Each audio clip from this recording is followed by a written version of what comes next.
എല്ലാവർക്കും നമസ്കാരം. എൻ്റെ പുതിയ വീഡിയോയിലേക്ക് എല്ലാവർക്കും സ്വാഗതം. അപ്പോൾ നമ്മുടെ ഇന്നത്തെ ടോപ്പിക് എന്ന് വെച്ചാൽ നമ്മുടെ സെർവിക്കൽ മ്യൂക്കസ് മെത്തേഡ് ആണ്. അപ്പോൾ സെർവിക്കൽ മ്യൂക്കസ് മെത്തേഡ് ചിലരെങ്കിലും നിങ്ങൾ കേട്ടിട്ടുണ്ടാവില്ല. അപ്പോൾ ഈ ഒരു മെത്തേഡ് എന്ന് വെച്ചാൽ എന്താണ്, അത് നമുക്ക് എന്തൊക്കെയാണ് പ്രയോജനമുള്ളത്, അങ്ങനത്തെ കാര്യങ്ങളാണ് നമ്മൾ ഇന്ന് കൂടുതലായിട്ട് ഡിസ്കസ് ചെയ്യാൻ പോകുന്നത്. അപ്പോൾ നമുക്ക് വേഗം തന്നെ വീഡിയോയിലേക്ക് കിടക്കാം. അതിന് വേണ്ടി ചാനൽ ആദ്യമായിട്ടാണ് കാണണമെങ്കിൽ സബ്സ്ക്രൈബ് ചെയ്യാൻ മറക്കണ്ട. പിന്നെ താഴെ ഒരു ബെല്ലൈക്കൺ ഉണ്ടാവും, അതുകൂടി എനേബിൾ ചെയ്ത് കഴിഞ്ഞാൽ ഇതുപോലുള്ള വീഡിയോസിൻ്റെ ഒക്കെ നോട്ടിഫിക്കേഷൻ നിങ്ങൾക്ക് വരുന്നതാണ് കേട്ടോ. ഇപ്പൊ നിങ്ങൾ പ്രഗ്നന്റ് ആവാൻ തയ്യാറെടുക്കുന്ന ആളുകളാണെങ്കിൽ നിങ്ങൾക്ക് ഉറപ്പായിട്ടും ഈ ഒരു വീഡിയോ മിസ്സാവാതെ ഫുള്ളായിട്ട് കാണണം. അതുപോലെ തന്നെ നിങ്ങൾ പ്രഗ്നൻസി ഒക്കെ കഴിഞ്ഞു, നിങ്ങളൊരു ഫാമിലി പ്ലാനിങ് ആണ് പ്ലാൻ ചെയ്യുന്നതെങ്കിൽ നിങ്ങൾക്ക് തീർച്ചയായിട്ടും ഈ ഒരു മെത്തേഡ് യൂസ്ഫുൾ ആയിരിക്കും. അപ്പൊ നിങ്ങൾ വിചാരിക്കും ഈ ഒരു രണ്ട് കാര്യങ്ങളും വളരെ വ്യത്യസ്തമാണ്, പക്ഷേ നമുക്ക് ഇത് യൂസ്ഫുൾ ആയിരിക്കും കേട്ടോ.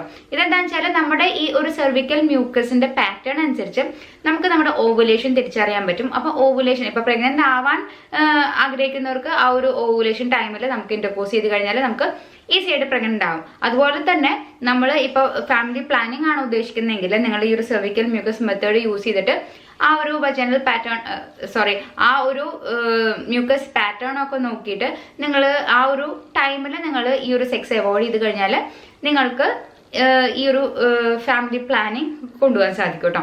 അപ്പൊ അങ്ങനത്തെ കുറച്ച് ഡീറ്റെയിൽ ആയിട്ടാണ്. അപ്പൊ എന്തൊക്കെയാണ് നമുക്ക് ഇതിൽ കൂടുതലായിട്ടും അറിയേണ്ട കാര്യങ്ങൾ, അതുപോലെ തന്നെ ഓവുലേഷൻ എപ്പോഴാണ് നടക്കേണ്ടത്. അപ്പൊ ഓവുലേഷന്റെ ഒക്കെ കുറെ വീഡിയോസ് ഞാൻ ഓൾറെഡി ചെയ്തിട്ടുണ്ട്. അപ്പൊ നിങ്ങൾക്ക് വേണമെങ്കിൽ എങ്ങനെ ഓവുലേഷൻ തിരിച്ചറിയാം, അതുപോലെ തന്നെ ഇറഗുലർ പീരീഡ്സ് ഉള്ളവർക്ക് എങ്ങനെ ഓവുലേഷൻ കണ്ടുപിടിക്കാം, ഓൾറെഡി ഞാൻ കുറെ വീഡിയോസ് ചെയ്തിട്ടുണ്ട്. അപ്പൊ നിങ്ങൾക്ക് എന്തെങ്കിലും അങ്ങനത്തെ കാര്യങ്ങളിൽ ഡൗട്ട് ഉണ്ടെങ്കിൽ ആ ഒരു വീഡിയോ ഒന്ന് കണ്ടിട്ട് ഈ ഒരു വീഡിയോ കാണാം കേട്ടോ. അപ്പൊ കുറച്ചും കൂടി നിങ്ങൾക്ക് മനസ്സിലാവും. അപ്പൊ അതിനെ ഞാൻ ചെറിയൊരു രീതിയിൽ പറയാം. ഓവുലേഷൻ ടൈമിലാണ് മോസ്റ്റ് ഫെർട്ടൈൽ ടൈം. അപ്പൊ നമ്മളിപ്പോ പ്രഗ്നന്റ് ആവാൻ ആഗ്രഹിക്കുന്ന ആൾക്കാരാണെങ്കിൽ നിങ്ങൾ എന്താ ചെയ്യേണ്ടത്, ഈ ഒരു ടൈമിലാണ് നമ്മൾ ഇന്റർകോഴ്സ് ചെയ്യേണ്ടത്. അപ്പോഴാണ് നമുക്ക് കൂടുതലായിട്ടും സാധ്യത ഉണ്ടാവുക. അപ്പൊ ഓവുലേഷൻ എന്ന് പറഞ്ഞു കഴിഞ്ഞാൽ ഇപ്പൊ നമ്മുടെ 28 ഡേ സൈക്കിളിൽ എടുക്കുകയാണെങ്കിൽ നമുക്കിപ്പോ ആദ്യത്തെ ഒരു 7 ഡേയ്സ് ആണ് നമുക്ക് പീരീഡ്സ് ആവാൻ. അപ്പൊ 7 ദിവസം 5 ദിവസം എങ്ങനെ ആയിക്കോട്ടെ. അപ്പോൾ നമുക്ക് ഈ ഒരു ഓവുലേഷൻ നടക്കുന്നത് നമുക്ക് ഈ ഒരു 14th ഡേ ആണെന്നാണ് നമുക്ക് പറയാം ഓവുലേഷൻ നടക്കുന്നത്. അത് നമുക്ക് ചിലപ്പോൾ അങ്ങോട്ടും ഇങ്ങോട്ടും ചേഞ്ചസ് ഉണ്ടാവും. ചിലപ്പോൾ ഒരു 12, 13, 14, 15, 16, 17 ആ ഒരു 5 ദിവസം കൂട്ടിക്കോളും. നമുക്ക് ഈ ഒരു ടൈമിലാണ് നമുക്ക് ഏതെങ്കിലും ഒരു ദിവസം ഓവുലേഷൻ ഉണ്ടാവും.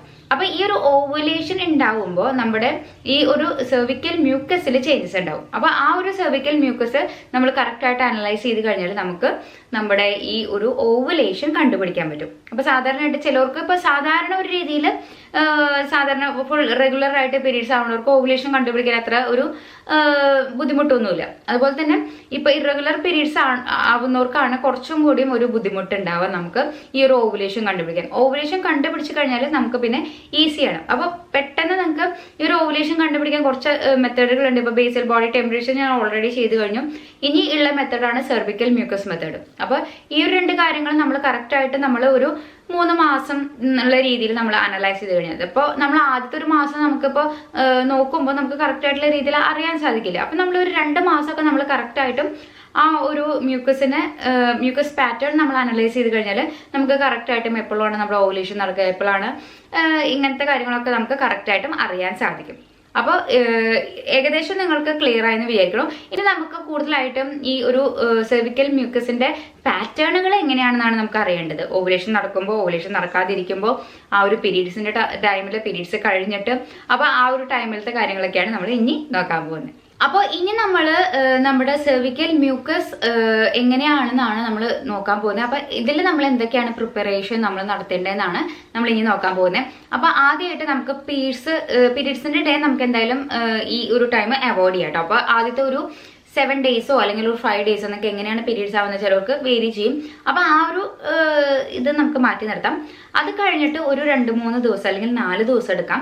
4 ദിവസം നമുക്ക് അങ്ങനെ ഒരു സെർവിക്കൽ മ്യൂക്കസ് ഉണ്ടാവില്ല, ഡിസ്ചാർജ് നമുക്ക് കുറവായിരിക്കും. ഇനി നെക്സ്റ്റ് ഇത് കഴിഞ്ഞിട്ട് അടുത്ത ഒരു 3 to 5 ദിവസങ്ങളിൽ നമുക്ക് ചെറിയ രീതിയിൽ ഒരു ക്ലൗഡി ആയിട്ടുള്ള, ഒരു സ്റ്റിക്കി ആയിട്ടുള്ള ഡിസ്ചാർജ് ആയിരിക്കും നമുക്ക് കാണാൻ സാധിക്കുക. അതുപോലെ തന്നെ ഇനി നമുക്ക് അടുത്ത ദിവസങ്ങളിലാണ് നമുക്ക് ഓവുലേഷൻ നടക്കുന്ന ദിവസങ്ങൾ. അപ്പോൾ ഓവുലേഷൻ നടക്കുന്ന ദിവസങ്ങളിൽ നമുക്ക് നമ്മുടെ ഈ ഒരു ഡിസ്ചാർജ് എങ്ങനെയാണെന്ന് വെച്ചാൽ നമുക്ക് വളരെ ഒരു ക്ലിയർ ആയിരിക്കും. ഞാൻ നേരത്തെ പറഞ്ഞപ്പോൾ കുറച്ചൊരു ക്ലൗഡി പോലെ ആയിരിക്കും. ഇത് നമുക്ക് ഫുൾ ആയിട്ട് ഒരു ക്ലിയർ ആയിരിക്കും. എഗ് വൈറ്റിന്റെ ഒരു പോലെ ആയിരിക്കും കേട്ടോ കൺസിസ്റ്റൻസി. നമുക്ക് ശരിക്കും ഒരു സ്റ്റിക്കി ഒരു വഴുവഴുപ്പ് ഉണ്ടാവും. അപ്പൊ ഇങ്ങനെയൊക്കെയാണ് നമ്മുടെ ഓവുലേഷൻ ടൈമിലുള്ള ഡിസ്ചാർജ് ഉണ്ടാവുക. ഒട്ടും തന്നെ സ്മെല്ല് ഉണ്ടാവില്ല. പിന്നെയുള്ള കാര്യം പറയാൻ വെച്ചാൽ നമ്മളിങ്ങനെ വലിച്ചു നോക്കി കഴിഞ്ഞാൽ അതിങ്ങനെ കുറച്ചൊന്നിങ്ങനെ എന്താ പറയുക സ്റ്റിക്കി ആയിട്ട് വലിക്കുമ്പോൾ കുറച്ചൊന്ന് പൊട്ടി പോകുന്ന രീതിയിൽ അങ്ങനെ വലിക്കാൻ പറ്റുന്ന ഒരു രീതിയിലായിരിക്കും നമ്മുടെ ഈ ഒരു ഓവുലേഷൻ നടക്കുമ്പോഴുള്ള ഡിസ്ചാർജ് ഉണ്ടാവുക. വളരെ ഒരു ക്ലിയർ ആയിരിക്കും. ഞാൻ പറഞ്ഞു എഗ് വൈറ്റിന്റെ പോലെ ആയിരിക്കും. അതുപോലെ തന്നെ ഈ ഒരു ഓവുലേഷൻ ടൈം കഴിഞ്ഞു കഴിഞ്ഞാൽ ഞാൻ പറഞ്ഞല്ലോ ഈ ഒരു 5 ദിവസമാണ് ഓവുലേഷൻ ടൈമിലാണ് നമുക്ക് ഈ ഒരു രീതിയിലുള്ള ഡിസ്ചാർജ് ഉണ്ടാവുക. ഇത് കഴിഞ്ഞ് പിന്നെ നെക്സ്റ്റ് പീരീഡ് ആവുന്ന വരെ നമുക്ക് അധികം അങ്ങനെ ഡിസ്ചാർജുകൾ ഉണ്ടാവാൻ സാധ്യത കുറവാണ്. അപ്പൊ ഈ ഒരു സെക്രീഷൻസ് ആണ് നോർമൽ ആയിട്ടുള്ള ഒരു പാറ്റേൺ ആണ് ഞാൻ പറഞ്ഞത്. അപ്പൊ കറക്റ്റ് ആയിട്ടുള്ള ഡേയ്സുകൾ ഞാൻ നോർമൽ ആയിട്ടുള്ള ഡേയ്സുകളാണ് പറഞ്ഞിട്ടോ. അപ്പൊ ഇനി നിങ്ങൾക്ക് എന്തെങ്കിലും നിങ്ങൾക്ക് ചേഞ്ചുകൾ ഉണ്ടെങ്കിൽ നിങ്ങൾക്ക് ചിലപ്പോൾ ആ ഒരു ഡേയ്സ് ചിലപ്പോൾ അങ്ങോട്ടോ ഇങ്ങോട്ടോ മാറാനുള്ള സാധ്യതകളും ഉണ്ട്. അപ്പൊ നിങ്ങൾ കറക്റ്റ് ആയിട്ട് നിങ്ങളുടെ ഓവുലേഷൻ കണ്ടുപിടിക്കാനുള്ള മെത്തേഡ് ഞാൻ പറഞ്ഞു കഴിഞ്ഞു. അപ്പൊ നിങ്ങൾ കറക്റ്റ് ആയിട്ട് രീതിയിൽ അനലൈസ് ചെയ്ത് കഴിഞ്ഞാൽ നിങ്ങൾക്ക് എപ്പോഴാണ് നിങ്ങളുടെ ഓവുലേഷൻ നടക്കാന്നുള്ള കാര്യങ്ങൾ നിങ്ങൾക്ക് ഈ ഒരു മ്യൂക്കസ് വെച്ചിട്ട് നമുക്ക് കണ്ടുപിടിക്കാനും പറ്റും. ഇനി ഇപ്പൊ നിങ്ങൾ ഒരു എന്താ പറയുക ബർത്ത് കൺട്രോൾ മെത്തേഡാണ് നിങ്ങൾ ചൂസ് ചെയ്തിട്ട് ഈ ഒരു സെർവിക്കൽ മ്യൂക്കസ് മെത്തേഡ് സെലക്ട് ചെയ്യുന്നെങ്കിൽ നിങ്ങൾ കുറച്ച് കാര്യങ്ങൾ ശ്രദ്ധിക്കണം. നിങ്ങൾക്ക് ഇപ്പോൾ ഞാൻ പറഞ്ഞു ഇറഗുലർ പീരീഡ്സ് ആണെങ്കിൽ നിങ്ങൾക്ക് കുറച്ച് ഈ ഒരു മെത്തേഡ് ചെറിയൊരു റിസ്ക് ഉണ്ട്. അതുപോലെ തന്നെ പിന്നെ നിങ്ങൾക്ക് എന്തെങ്കിലും ഈ ഒരു PCOD തൈറോയിഡോ അങ്ങനെ എന്തെങ്കിലും ഇഷ്യൂ ഉണ്ടെങ്കിലും നിങ്ങൾ ശ്രദ്ധിക്കണം. പിന്നെ പീരീഡ്സ് റെഗുലർ അല്ല അങ്ങനെ എന്തെങ്കിലും ഇഷ്യൂ ഒക്കെ ഉണ്ടെങ്കിലും നിങ്ങൾ ഈ ഒരു മെത്തേഡ് സെലക്ട് ചെയ്യാതിരിക്കുകയായിരിക്കും കുറച്ചും കൂടി നല്ലത്. നമുക്ക് കുറച്ചൊരു കൺഫ്യൂഷൻ ഉള്ള ഒരു മെത്തേഡാണ്. നമുക്ക് കറക്റ്റായിട്ട് നമ്മൾ നോക്കിക്കഴിഞ്ഞാൽ പ്രഗ്നന്റ് ആവാൻ വേണ്ടിയിട്ടാണ് വെച്ചാൽ നമുക്ക് അത്ര റിസ്ക് ഫാക്ടേഴ്സ് കുറവായിരിക്കും. അപ്പോൾ ഈ ഒരു ബർത്ത് കൺട്രോൾ ആണ് നിങ്ങൾ ഉദ്ദേശിക്കുന്നതെങ്കിൽ ഇതിൽ കുറച്ച് റിസ്ക് ഫാക്ടേഴ്സ് കൂടുതലായിരിക്കും. ഇനി നമ്മൾ ഈ ഒരു മെത്തേഡാണ് നിങ്ങൾ ചൂസ് ചെയ്യുന്നതെങ്കിൽ നിങ്ങൾക്ക് പ്രഗ്നന്റ് ആവാൻ നിങ്ങൾ ഈ ഒരു മെത്തേഡ് ചൂസ് ചെയ്യണമെങ്കിൽ നിങ്ങൾ കുറച്ച് കാര്യങ്ങൾ ശ്രദ്ധിക്കേണ്ടതുണ്ട്. അപ്പൊ ഞാൻ പറഞ്ഞ പോലെ തന്നെ ഈ ഒരു 3 മാസം നിങ്ങൾ കറക്റ്റായിട്ടും ആദ്യത്തെ മാസം പ്രത്യേകിച്ചും നിങ്ങൾ കറക്റ്റായിട്ട് നന്നായിട്ട് അനലൈസ് ചെയ്യണം. കറക്റ്റായിട്ട് നോട്ട് ചെയ്ത് വെക്കണം. എന്തെങ്കിലും ഇതിൽ നമുക്ക് മൊബൈലിലോ അല്ലെങ്കിൽ എന്തെങ്കിലുമൊക്കെ നോട്ട് ചെയ്ത് വെക്കാം. എപ്പോഴാണ് നിങ്ങൾക്ക് കറക്റ്റായിട്ടും എത്ര ദിവസങ്ങളിലാണ് ഈ ഒരു ആദ്യത്തെ ഒരു ചെറിയ ഒരു രീതിയിൽ ക്ലൗഡി ആയിട്ടുള്ള ഡിസ്ചാർജ് പിന്നത്തെ ഒരു ക്ലിയർ ആയിട്ടുള്ള ഡിസ്ചാർജ് അങ്ങനെയൊക്കെ നിങ്ങൾ കറക്റ്റായിട്ട് നോട്ടീസ് ചെയ്ത് വെക്കണം. അത് ഇമ്പോർട്ടൻ്റ് ആയിട്ടുള്ള കാര്യമാണ്. അപ്പൊ നെക്സ്റ്റ് സൈക്കിളിലും നമുക്ക് ഏകദേശം ഈ ഒരു 3 സൈക്കിളും നമ്മൾ കറക്റ്റായിട്ട് നോക്കി കഴിഞ്ഞാൽ കമ്പയർ ചെയ്ത് നോക്കി കഴിഞ്ഞാൽ നമുക്ക് ഏകദേശം ഒരു 4th മന്ത് ആകുമ്പോഴേക്കും നമുക്ക് കറക്റ്റ് ആയിട്ട് നമ്മുടെ ഓവുലേഷൻ എങ്ങനെയാണെന്ന് നമുക്ക് തിരിച്ചറിയാൻ സാധിക്കും. അതുപോലെ തന്നെ നമ്മൾ ഒരു കാര്യം ശ്രദ്ധിക്കേണ്ടത് നമ്മൾ ഇപ്പോൾ യൂറിനേഷൻ കഴിഞ്ഞിട്ടും നമുക്ക് ഈ ഒരു ഇത് നമുക്ക് നോക്കാം. നമുക്ക് ഈ ഒരു സെർവിക്കൽ മ്യൂക്കസിന്റെ നമുക്ക് അനലൈസ് ചെയ്യാം. അപ്പൊ യൂറിനേഷൻ കഴിഞ്ഞിട്ട് നിങ്ങൾ എന്താ ചെയ്യേണ്ടതെന്ന് വെച്ചാൽ ഒരു ഡ്രൈ ആയിട്ടുള്ള ഒരു ടവലോ അല്ലെങ്കിൽ എന്തെങ്കിലും ടിഷ്യൂ എടുക്കുകയായിരിക്കും ഏറ്റവും നല്ലത്. അപ്പോൾ ഡ്രൈ ആയിട്ടുള്ള ഒരു ടിഷ്യൂ എടുത്തിട്ട് നമ്മൾ വൈപ്പ് ചെയ്ത് നോക്കുക. അവിടെ ജസ്റ്റ് ഒന്ന് വൈപ്പ് ചെയ്ത് ഫ്രണ്ടിൽ നിന്നും ബാക്കിലോട്ട് വൈപ്പ് ചെയ്യണം.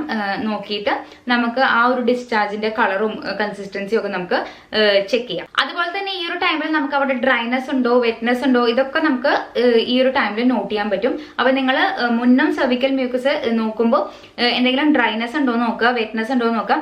അതുപോലെ തന്നെ നമുക്ക് എന്തെങ്കിലും ഒരു ഇൻഫെക്ഷൻ ഉള്ള രീതിയിൽ വരാനുണ്ടോ നോക്കാം. നിങ്ങളുടെ ഈ ഒരു ഡിസ്ചാർജ് ചിലപ്പോൾ ഒരു യെല്ലോ കളർ ആയിരിക്കാം, ചിലപ്പോൾ ഒരു ഗ്രീൻ കളർ ആവാം, ചിലപ്പോൾ ഒരു എന്താ പറയുക ഗ്രേ കളറൊക്കെ ആണെങ്കിൽ നമുക്കൊരു ഇൻഫെക്ഷൻ വജൈനൽ ഇൻഫെക്ഷൻ ഉണ്ടാവാനുള്ള സാധ്യതകൾ കൂടുതലാണ്. അങ്ങനെ ഇൻഫെക്ഷൻസ് ഇല്ല എന്ന് കൂടി നിങ്ങൾ ചെക്ക് ചെയ്തിട്ട് ഉറപ്പ് വരുത്തണം. ഇപ്പൊ നിങ്ങൾ ഏകദേശം നിങ്ങളുടെ ഓവുലേഷൻ കണ്ടുപിടിച്ചു കഴിഞ്ഞാൽ നിങ്ങൾക്ക് ഈസി ആയിട്ടും പിന്നെ ആ ഒരു ടൈമിലാണ് മോസ്റ്റ് ഫെർട്ടൈൽ പീരീഡ് നമുക്ക് എല്ലാവർക്കും അറിയാം. അപ്പൊ ആ ഒരു ടൈമിലാണ് നമ്മൾ ഇന്റർകോഴ്സ് ചെയ്ത് കഴിഞ്ഞാൽ നമുക്ക് വേഗം അതിനെ നിങ്ങൾക്ക് പ്രഗ്നന്റ് ആവാൻ സാധിക്കാം. അപ്പൊ മോസ്റ്റ്ലി ആ ഒരു പീരീഡിൽ നോക്കിയിട്ട് നിങ്ങൾ ഇന്റർകോഴ്സ് ചെയ്യാൻ ശ്രദ്ധിക്കുക. ഇനി നിങ്ങൾ ഈ ഒരു ഫാമിലി പ്ലാനിങ് ആണ് ഉദ്ദേശിക്കണമെങ്കിൽ ഈ ഒരു ടൈമിൽ നിങ്ങൾ ഈ ഒരു ഇത് കട്ട് ചെയ്യാനും ശ്രദ്ധിക്കാം. അപ്പൊ ഈ ഒരു സെർവിക്കൽ മ്യൂക്കസ് മെത്തേഡ് നിങ്ങൾക്ക് ഏകദേശം ക്ലിയർ ആയെന്ന് വിചാരിക്കണം. അതുപോലെ തന്നെ സെർവിക്കൽ മ്യൂക്കസ് മെത്തേഡും അതിനോടൊപ്പം തന്നെ നിങ്ങൾ ബേസൽ ബോഡി ടെമ്പറേച്ചർ മെത്തേഡും കൂടി നിങ്ങൾ നോക്കി കഴിഞ്ഞാൽ നിങ്ങൾക്ക് ഏകദേശം ക്ലിയർ ആയിരിക്കും. അപ്പൊ ബേസൽ ബോഡി ടെമ്പറേച്ചർ മെത്തേഡ് നിങ്ങൾക്ക് അറിയില്ലെങ്കിൽ വളരെ ഈസി ആയിട്ടുള്ള ഒരു മെത്തേഡാണ്. നമ്മുടെ ടെമ്പറേച്ചർ വെച്ചിട്ട് നമുക്ക് നമ്മുടെ ബോഡി ടെമ്പറേച്ചർ നോക്കിയിട്ട് നമുക്ക് ഓവുലേഷൻ കണ്ടുപിടിക്കാവുന്ന ഒരു മെത്തേഡാണ്. അപ്പൊ അത് ഓൾറെഡി ഞാനൊരു വീഡിയോ ചെയ്തിട്ടുണ്ട്. ആ ഒരു വീഡിയോ കയറി ചെക്ക് ചെയ്യാം. അപ്പൊ ഈ ഒരു 2 കാര്യങ്ങളും ഈ ഒരു ബോഡി ടെമ്പറേച്ചറും അതുപോലെ തന്നെ ഈ ഒരു സെർവിക്കൽ മ്യൂക്കസും അനലൈസ് ചെയ്ത് കഴിഞ്ഞാൽ നമുക്ക് ഏകദേശം നമുക്ക് ക്ലിയർ ആയിട്ട് അറിയാൻ സാധിക്കും നമ്മുടെ ഓവുലേഷൻ ഡേറ്റ് എന്നാണ്. അപ്പൊ ഈ ഒരു വീഡിയോ എല്ലാവർക്കും യൂസ്ഫുൾ ആയി വിചാരിക്കണം. യൂസ്ഫുൾ ആയി കഴിഞ്ഞാൽ ഒന്ന് ലൈക്ക് ചെയ്യുക, ഷെയർ ചെയ്യുക, സബ്സ്ക്രൈബ് ചെയ്യുക. താങ്ക്